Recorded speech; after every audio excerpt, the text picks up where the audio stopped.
ba mi di jot rajo Sénégal di leen jox xibaar yu wér te wóor di leen bégal saa su ne. voilà jërë ngeen jëf ci seen ànd ak ñun rajo Sénégal 8h05 yegg si nañ ci pàcc bi ñoo dalalee sunu gan le grand entretien Ramatoulaye Sarr ginnaaw ba ma la nuyu ma bàyyi la ak sunu gan tey. maa ngi lay fay bu baax Arona nuyu également auditeur rajo Sénégal 92.5 alors waxtu gi gan gi tey dañ koy jagleel rek suñu gan di rek docteur Aïda Diong Niang moom nag c'est la directrice de la météorologie ANACIM nekk également vice-présidente au GIEC bu ngeen ko déggee moo di groupe intergouvernemental d'experts sur l'évolution du climat de l'ONU ñu ngi lay nuyu madame la directrice di la dalal. maa ngi leen di fay Ramatoulaye Sarr Arona Diouf di nuyu auditeur rajo Sénégal yëpp. jërëjëf alors tey buñ la ñëw ci invitation bi li ko waral nag du lenn lu dul nawet gi ñu nekk ñëpp xam nañu solo gi nga xamante ne également météo da ci am solo ci ñëpp tey nag ñu gis ni taw lii tàmbali na waaye nag taw yi dafa am loraange yu mu tàmbali déjà di jur te loolu yëpp ci waxtu bu ñuy wax taw dafa di loo xam ne xamle woon ngeen ko depuis mois de mai. waaw dëgg la taw yi takku la ñu gis ñaari ay bis yu ñu weesu. léegi ñun dañuy def li ñu naan prévision saisonnière mooy maanaam nawet bi suy jub si. ñu wax ne nawet bi daal nii lay tëddee mais ci ay aperçu rek lay doon. benn xay mooy parce que mënuñu période boobu prévoir lan mooy am exactement ci mois d'août bi mais nee woon nañu nekk. mois d'août bii di ñëw dina am ay taw yu takku donc commencement bi dina am zone yoo xam ne. bu féetee ouest côté Dakar ak centre bi yooyu dina am taw yi dina.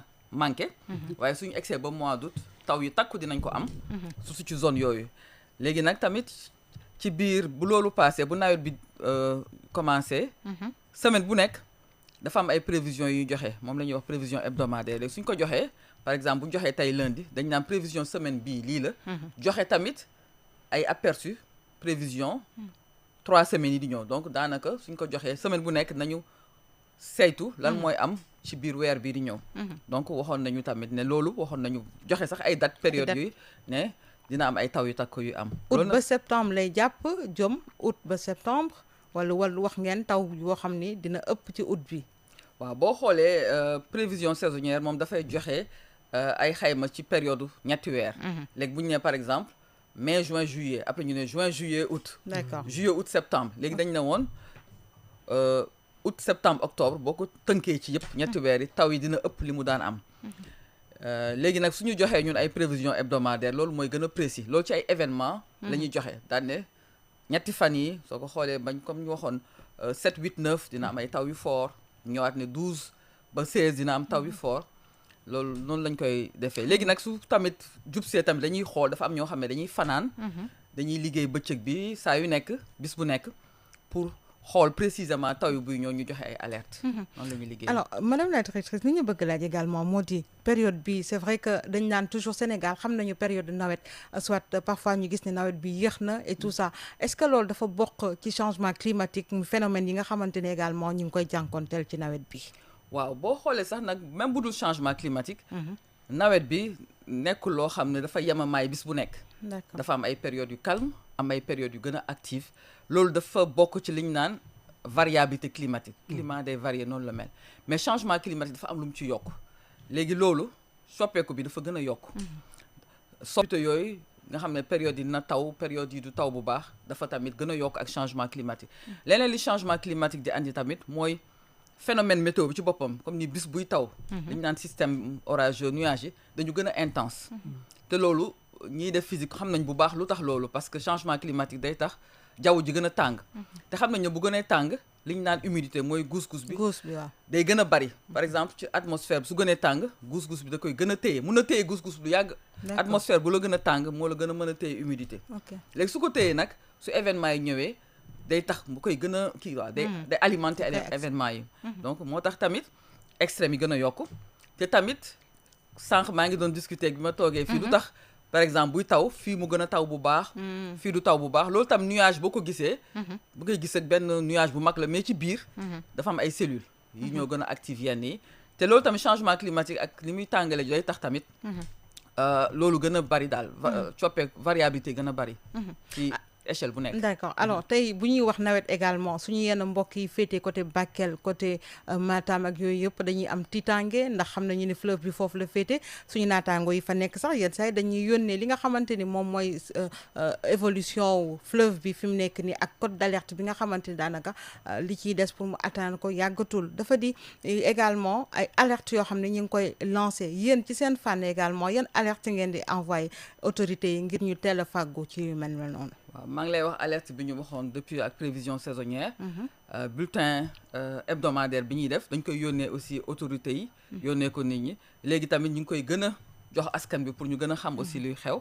léegi boo xoolee tamit taw yu bari wala phénomène yooyu ñu am dina andi ñetti façon inondation parce que bu fekkee taw bi dafa bari dina am inondation tout de suite nga gis ko. comme li xewoon Philippe Maguilène Senghor ak yooyu. te loolu ça dépend aussi ci aménagement territoire bi. ak tibu sol bi nga am na suuf yoo xam ne comme ñu naan sol joor yooyu day gën a naan ndox mi. bu fekkee nag ndox mi tamit lépp dañ ko perméabiliser ay tali ay kii amatul suuf si mënatul naan ndox mi. mu am ay points bas nu ñu ko aménager loolu mën na andi inondation. je veux dire taw bu fort par exemple bu ñu gisee Dakar. boo ko xaymaa ci jour boobu yëpp 24 heures yi 88 millimètres la taw mais am na dëkk yoo xam ne taw na lu gën a bari ay 150 am ñoo xam ne amuñu inondation. kon ça dépend ci système d'assainissement bi. ça dépend système d'assainissement bi ça dépend ci type de sol bi ça dépend ci aménagement territoire bi nga am. léegi loolu mën na am léegi taw itam affluents yu bari Guinée lay jógee am na buy jóge Mali nga xool fleuve Gambie pareil foofu tamit dafa taw lu bari te moo njëkk a commencé taw. loolu tam ci prévision saisonnière ñu ngi koy wax ne année bii ni ñu gisee ne taw yi na takk aussi pas seulement Sénégal mais Mali Guinée. dinañ am inondation fluviale quoi.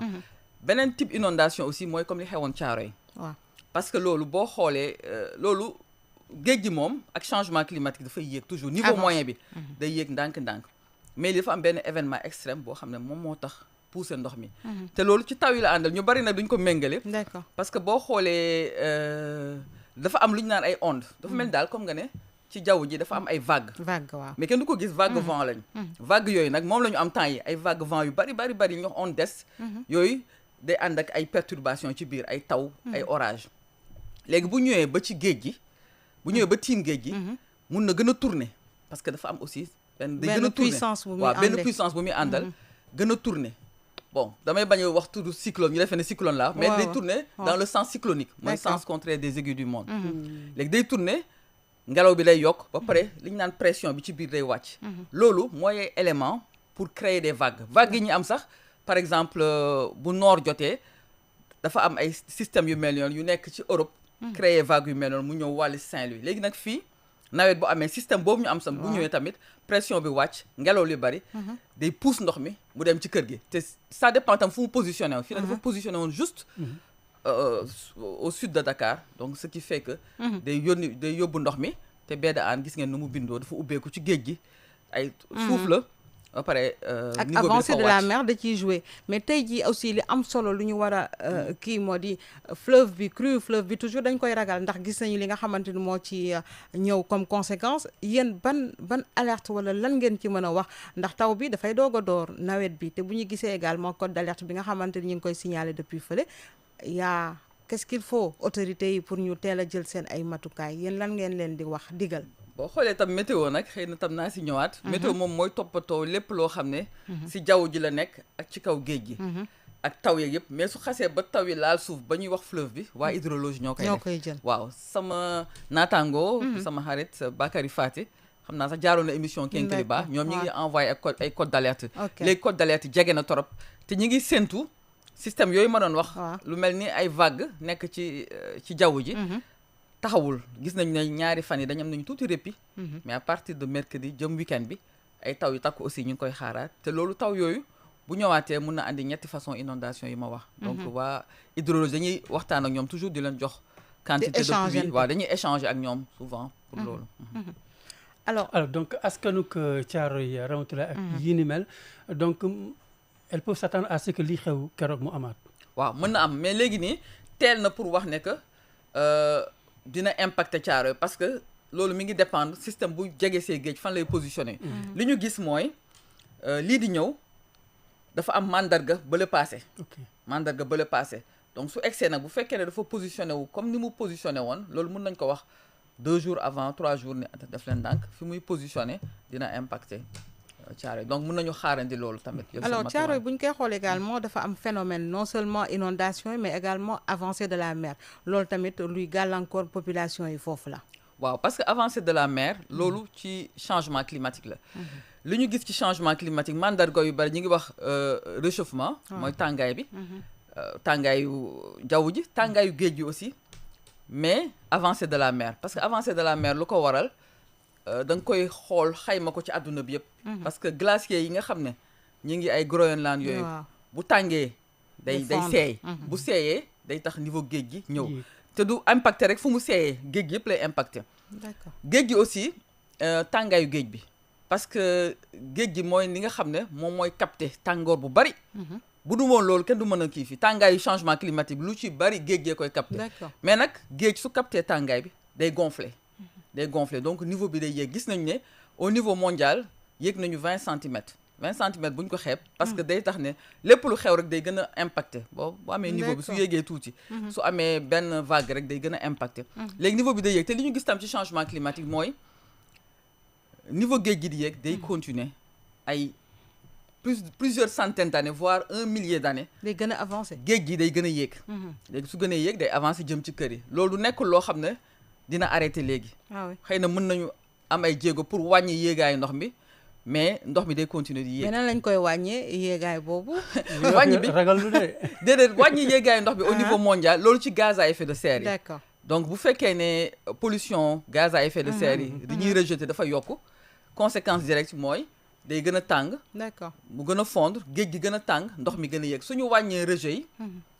yéegaay bi dina wàññeeku mais géej gi moom dina continuer yéeg à la kuli haal ba ay centaine d'années yi di ñëw moo tax waaw alors échange yu mel noonu di ngeen ko am également fële ndax maa ngi koy wax ci sa présentation ci groupe intergouvernemental da nga fa bokk ci experts yi ñi seen xam-xam màcc ci wàllu coppitewu climat bi ci ONU foofule nan ngeen di lëkkaloowe ak ñoom pour ku ci nekk daal di indi ay information par rapport ak réewam foofu nag moom dañuy ñoom li ñuy def ñun mooy évaluer mooy changement climatique dañ koy natt fan la toll donc dafa am ay cycle nag 5 ans ba 7 ans léegi ñu ngi dugg sax ci cycle bu bees tànn nañu ñi nga xam ne ñoom ñooy bind rapport bi bu ñuy natt tam lu ñuy natt dafa am fu ñu koy teg mënoo rek bind lu la neex looy bind da nga koy teg ci ay références te bu ñuy xayma aussi dañuy xayma li ñu naan partie physique bi mooy jaww ji naka lay changer géej gi naka lay yéegee loolu mooy partie physique bi nga xam ne xaw na niroog météo mais itam dañuy saytu li nga xam ne mooy li ñu naan solution yi naka la ñuy adapté au changement climatique xool li jot a am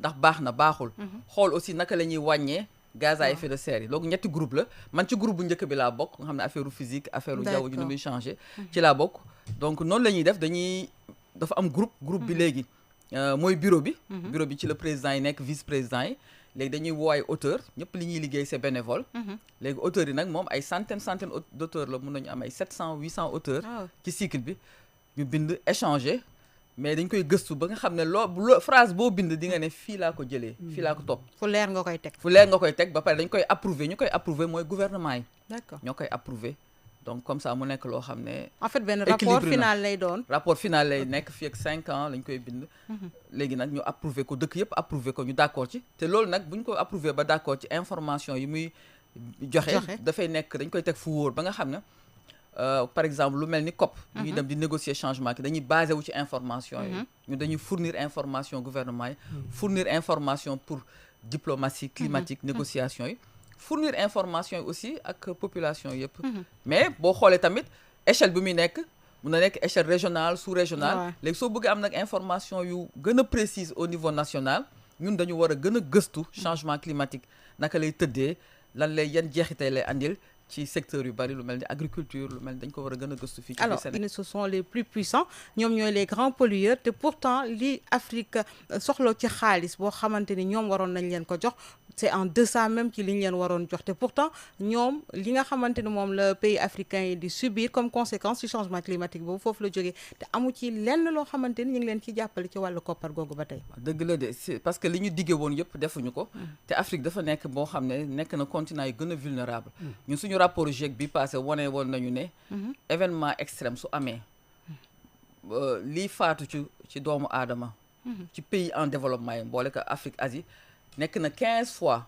di faatu ci pays développé yi parce que nu ñu bindoo capacité réaction ba ñu am yenn vulnérabilité yi loolu moo tax donc ñun am nañu ay pertes yoo xam ne ak ay dommages yoo xam ne changement climatique moo ko andi te pertes yi mën na nekk perte économique loo xam ne mën nañ ko xayma ci xaalis mais mën na nekk aussi perte immatérielle héritage culturel xam nga ñu ngi wax léegi ñi dëkk booru géej nga xam ne napp comme mel ni Saint-Louis napp mooy seen cosaan léegi bu ñu demee ba nga xam ne foofu mënatuñu fa nekk xam nga ñu ngi perte benn héritage culturel boo xam ne kenn mënu ko natt kenn mënu ko xayma waaye nag dañu manqué solidarité internationale donc dëkk yaa ngi négocier pare tamit peut-être temps yi ak géopolitique bi nu mu mel aussi du yombal négociation yi mais ñi ngi continuer di négocier sama naataango yi dem COP ñi nga xam ne ñoo yor négociation yi xarañ nañ ci torop ñi ngi continuer di négocier par groupe nag la ñuy négocier pour gën a am poids ñu dellu si waat fii Sénégal wax nag toujours ci ANACIM tey li ñu gis moo di de plus en plus askan wi dañ leen bàyyi xel bu baax a baax amoon na ci ay jamono peut-être bu ñu waxee météo nee na ñu ne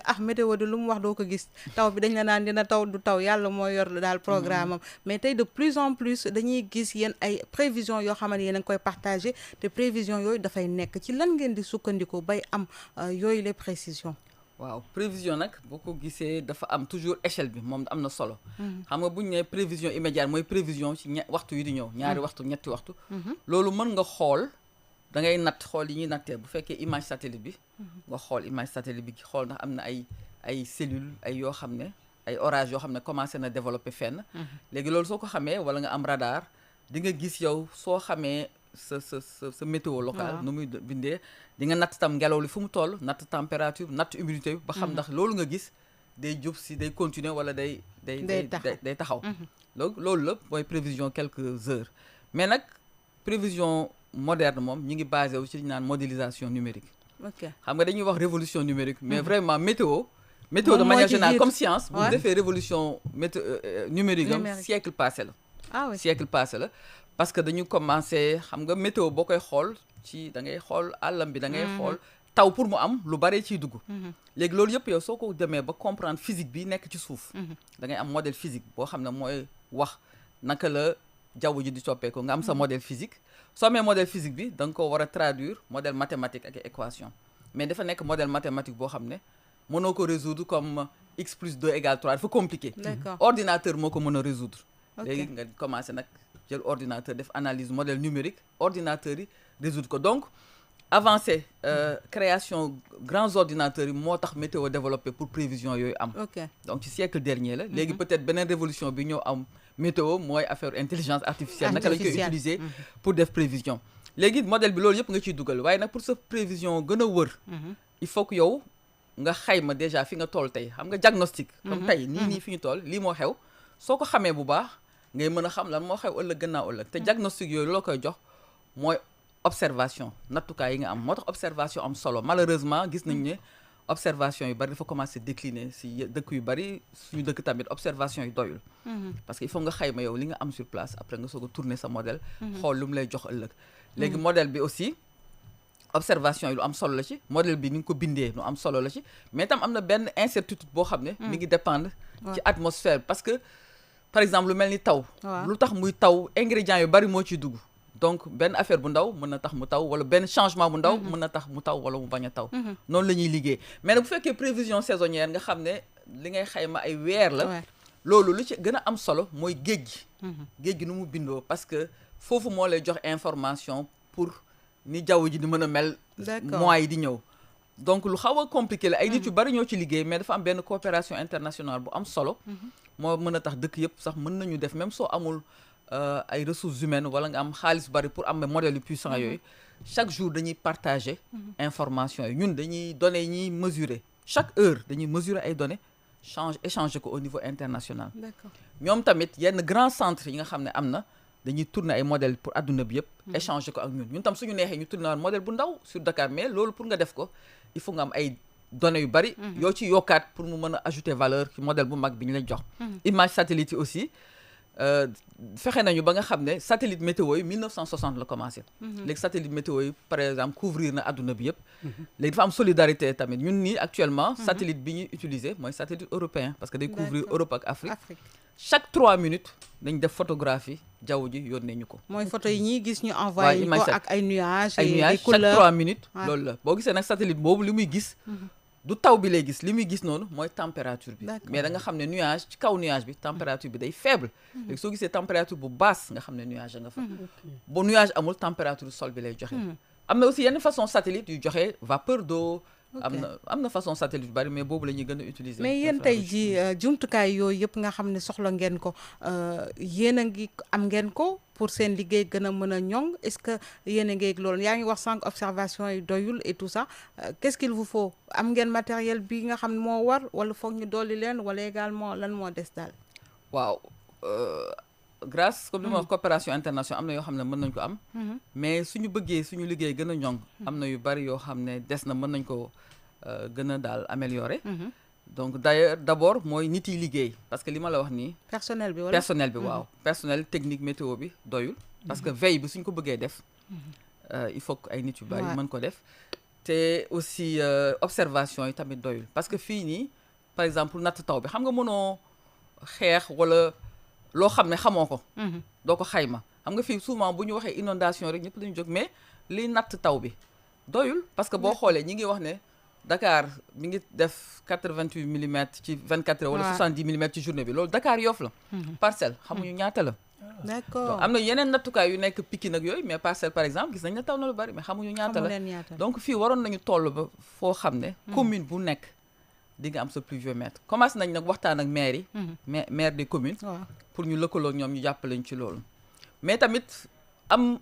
équipement yi baax na mais ni ngay traiter équipement yi ba mën a am données bi rapidement mën ko jox autorités yi tamit am na solo traitement boobu aussi des na ni ñu koy traiter parce que dafa soxla nga am ay jumtukaay bon ñu tam dañuy communiquer lu bari donc communiquer médias yi dañuy communiquer téléphones yi loolu tamit am nañ ci ay jéego ñu ci def ay groupe WhatsApp ay page Facebook am nañ tamit commencé nañ tam parce que am na ñoo xam ne yónnee leen ko yëpp ñu ngi koy jéem a def ci côté communication bi am na ay jéego yu bari yu ñu ci def ak suñu partenaires yi léegi nag côté bi ci des mooy équipement technique yi organisation bi ak personnel ba mu laaj pour li ñuy liggéey gën a am solo pour ñu mën a jàppale Sénégal. alors tey jii bu ma la dégloo ci point boobule bu fekkee équipement yi war am ngeen ko ak personnel bi tout ça dina permettre également ngeen jàppale autorités yi ci inondation bu naree am telle zone yéen ak prévision yi ngeen xam ne di ngeen ko am loolu dina tax tamit mu maytundi leen bu baax. bu baax kay parce que ñu même ak moyens yi ñu am. ñu ngi koy def ñu ngi koy def. mais ça ne suffit pas. mais ça ne suffit pas. mun na bëggoon nañu li ñuy def gën a am doole. ak suñu amee moyen tamit beneen aspect tam bu important xam nga météo am na ñuy wax prévision yooyu mais données yi ñuy jël dañ koy def ci base de données gis nga base de données boobu ñi ko soxla ñu bari dañ ko soxla par exemple bu bëggee tabax comme ay route da nga war a xam da nga war a dimensionner route bi par rapport ak élément climatique yi température yi da nga ko war a xam pour xam yow naka ngay dimensionner sa route événement extrême li daan am at yee fukki at yee ñaar fukki at yee weesu ak li am léegi du benn da nga war a xam tamit taw yi nu mu intense nga pour nga dimensionner sa ouvrage étudiants yi nga xam ne dañu nekk en formation mun naa ne chaque année nañu am plus de 100 demandes d'étudiants pour seen rapport de mémoire ñi ngi leen di jox données météo ñu ci liggéey secteur yu bari dañuy xool impact changement climatique lan la dañuy lëkkaloo li ñuy def ak climat ñi ngi leen di jox ay données ba ci santé léegi parce que gis nañu tàngoor bu metti bi dafa am lu muy jural doomu aadama condition météo yi dafay influer ci qualité de l'air pour problème mu maladie chronique yi yenn boo xoolee même paludisme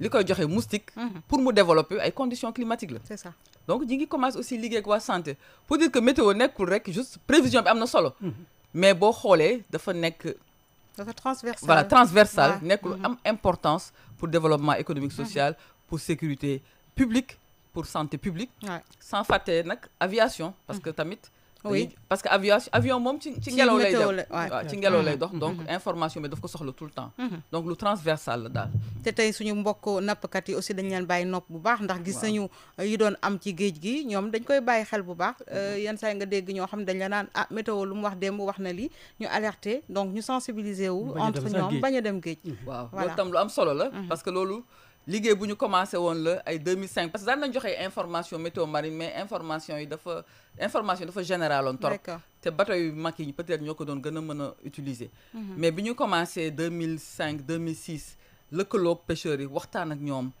xool lan mooy seen code d'alerte vent bu tollee fan la leen di gàllankoor houle bu tollee fan ak nañ leen di joxe information parce que avant dañ ko doon joxe un peu de manière administrative jël ko jaarale ko ci ji mais léegi dañ leen di jox dañu am ay groupe SMS dañu am yu ñu leen di yónnee communication directe parce que tamit loolu lu ñuy recommander la ci alerte su alerte amee da nga war a communiquer directement ak acteurs yi donc waaw sama mbokk nappkat yi vraiment parce que man programme bu am solo la ci man parce que dafa nekkoon programme boo xam ne may soog a ñëw dama ko jëloon téye ko dox ko muy dox te ñoom c'était pas facile ñu convaincre leen d'autant plus voilà mais tey jii moom kii nañ ko alors voilà on va rebondir sur quelques points en français docteur je rappelle donc que nous recevons docteur Aïda Diong Niang qui est la directrice de la météorologie ANACIM, la vice-présidente au GIEC, groupe intergouvernemental d'experts sur l'évolution du climat de l'ONU. Docteur, nous l'avions dit tantôt en Wolof, aujourd'hui il a fallu 88 mm peut-être de pluie, allons-nous dire, dans Dakar et sa banlieue pour que justement certains quartiers renouent avec les inondations. Et pourtant, vous aviez prédit cela au mois de mai. Effectivement, depuis le mois de mai, nous avons donné plusieurs types de prévisions. D'abord, les prévisions saisonnières qui donnent un aperçu de ce que sera la saison. On avait indiqué que le mois d'août sera très pluvieux avec une forte probabilité d'avoir des événements extrêmes. Et tout au long de la saison, nous élaborons des bulletins hebdomadaires qui donnent une prévision pour la semaine à venir et un aperçu sur tout le mois. Effectivement, nous avons eu 2 semaines très intenses avec beaucoup d'activités pluvieux-orageuses, ce qui a mené aux inondations à Dakar. Mais également, il faut noter qu'il y a d'autres endroits qui ont reçu des quantités de pluie beaucoup plus importantes et qui n'ont pas eu d'inondation parce que l'inondation dépend non seulement de la pluie, mais surtout de l'intensité de la pluie, mais également d'autres facteurs que la vulnérabilité, l'exposition, l'aménagement du territoire, la qualité du sol, etc. Vous l'avez dit, outre justement l'aménagement du territoire et autres, nous voyons d'autres phénomènes qui concourent également à ces inondations. Il y a d'un côté l'avancée de la mer pour certaines localités comme Thiaroye-sur-Mer et autres dans la banlieue, la baie de Han. Aujourd'hui, qu'est-ce qu'il faut pour prévenir ces inondations? Est-ce que les autorités ont été suffisamment sensibilisées par rapport à cela? Nous élaborons les bulletins d'alerte, nous les envoyons aux autorités, à certaines autorités, mais je pense que l'attention que la météo devrait avoir, je pense que nous n'en sommes pas encore là, parce que pour la météo, il ne s'agit pas seulement même de donner des prévisions ou des données, mais la météo, l'étude du climat sont des facteurs importants, des acteurs importants, si je peux les personnaliser ainsi, pour la sécurité publique, le développement socio-économique et même la santé publique. Alors du côté de Bakel, nous avons nos parents qui sont là-bas, Podor et autres, qui ne dorment plus que d'un seul œil par rapport justement au fleuve. Il y a risque de crue, il faut prendre les dispositions au préalable. Est-ce que les populations, je dirais, sont conscientes de cela et les autorités également qui doivent également intervenir? Oui, je pense que les populations et les autorités en sont bien conscientes compte tenu de ce qui s'est passé l'année dernière. Donc, quand il pleut, il y a 3 types d'inondations pour répondre également aux inondations au niveau de Thiaroye. Il y a des inondations immédiates parce qu'il y a beaucoup de pluie et compte tenu de ce qu'on a dit, de l'assainissement, de l'aménagement du territoire. Mais également, il y a les inondations fluviales. Donc là, c'est l'accumulation de pluie. Et quand on parle d'inondations fluviales, ce ne sont pas seulement les pluies qui sont tombées au Sénégal. Il faut voir également les affluents des fleuves Sénégal-Gambie, donc qui sont au niveau de la Guinée et du Mali. Donc là-bas également, il a énormément plu. Et au niveau de l'Atlantique, de l'océan, en tout cas de la baie de Han, ce qui s'est passé, c'est que nous avons eu ce qu'on appelle une onde d'essence. C'est comme une vague invisible dans l'atmosphère et arrivée au-dessus de l'océan, se renforce avec des vents tournant forts, une dépression, qui sont des conditions propices à la création de vagues ou de houles qui vont directement attaquer les côtes, notamment la baie de Han, qui est vulnérable de par sa forme. C'est une baie, donc concave, ouverte à l'océan. Mais également, c'est des terres basses et sableuses. Faut-il se préparer pour l'éventuelle crue encore? On a vécu déjà le phénomène. Effectivement, nous avons encore cette succession de perturbations n'est pas terminée. Là, nous avons un court répit. Au début de cette semaine-là, c'est 2 jours à venir, 2-3 jours. Ensuite, nos services de prévision, que je salue d'ailleurs, pour le travail remarquable qu'ils font, prévoient également une autre perturbation entre le 20 et le 23.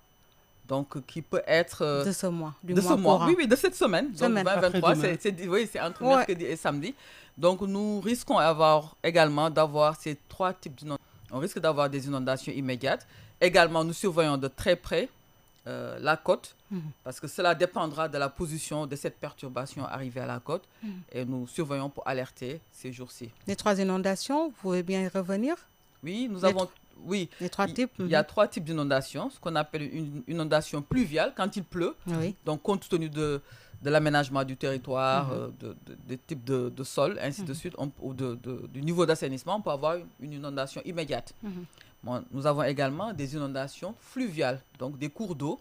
Et là, c'est une accumulation de pluie. Et ce ne sont pas seulement les pluies qui sont tombées sur place. Il faut réfléchir bassin versant. Oui. Donc, c'est également les pluies qui sont tombées en amont, notamment en Guinée, au Mali.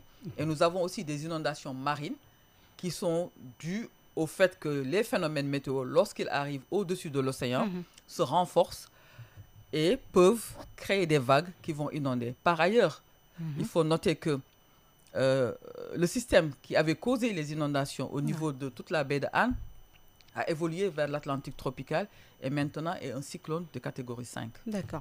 Alors, une fois n'est pas coutume, je vais revenir sur ce point. Je pense que ça nous a échappé en Wolof, justement. yaa ngi koy annoncé diggante file ki ñaar fukki fan ak ñett nga wax boo moytuwul nañu def ndànk ci dex bi boo moytuwul ndoxu taw yeeg yi nga affluents yi mën na tax ba mu génnaat li ñu xam li ñu dundoon population yi dundaat ko. waaw wax te taw yu takku yu ñu gis te mu tegloo jeexul dañu am rek ndëgëniku waaw ndëgëniku ci ñaari fan yi ci début semaine bi mais taw yi day commencé waat suñu service prévision yi alerté nañ ko ñu ngi ko commencé alerte depuis ce matin day commencé waat entre le 20-23 et loolu bu amee ndox yi bu yokkoo parce que gis nañu tam ndox yu bari lay andi bu yokkoo ci dex yi dina am débordement mun na andi aussi inondation mbënd ci parce que taw yi day bari mën na andi aussi comme li ñu amoon ci géej gi week-endu 9 août bi parce que tamit gis nañu ne système boobu aussi bu ñëwee dafay renforcer mais mi ngi dépendre ci fan lay taxawee bu egsee ci géej gi loolu tamit li ñuy saytu la fan yi yëpp dañ ko topp di ko saytu donc nañu rester rek connecté ak waa météo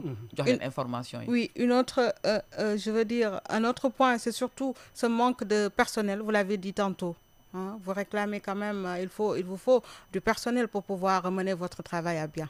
Oui, effectivement, je pense que si on voit, il faut voir la météo au-delà des prévisions données ou des données qui sont fournies pour différents secteurs. Donc, la météo, l'étude du climat constitue des éléments clés pour la sécurité publique, le développement socio-économique et même la santé publique. Et donc, nous sommes des acteurs incontournables du développement socio-économique. Et nous manquons de personnel pour fournir les informations, les services que nous voulons donner aux populations. Parce qu'il faut noter aussi que pour chaque service, il faut aussi se spécialiser un tout petit peu. Si on va fournir des services météorologiques pour la santé, il faut savoir comment la santé va utiliser ces données, ces informations météo. Pareil pour l'agriculture, pareil pour l'aviation. Et pour faire la veille, 24 heures sur 24, 7 jours sur 7, il faut du personnel. Donc nous manquons de personnel, sans parler même de la recherche que je n'avais pas abordée, parce qu'il faut faire de la recherche, les projections climatiques. Donc tout cela, c'est pour fournir des informations, des services pour le développement socio-économique du Sénégal. Docteur Aïda Diong Niang, merci. Salam Sénégal vous remercie. Je les remercie, Ramatoulaye Sarr. Je les remercie Arona Diouf. Je remercie auditeurs. Voilà, je rappelle que vous êtes la directrice de la météorologie à Nassim et la vice-présidente au GIEC, le groupe intergouvernemental d'experts sur l'évolution du climat de l'ONU. Merci. Ce fut un plaisir. Merci. jërëjëf madame la directrice ñu koy jaajëfal ci waxtaan woowule di jaajëfal également say équipe communication di def clin di Ndiaga Diouf di sunu confrère li ñu waxtaan nag sunu gan nag dañuy may Adja Fatou Sarr toogu bi mu ubbi leen buumu jokkoo bi ngeen mënut a réagir Salam Sénégal di dellu si suba ak jàmm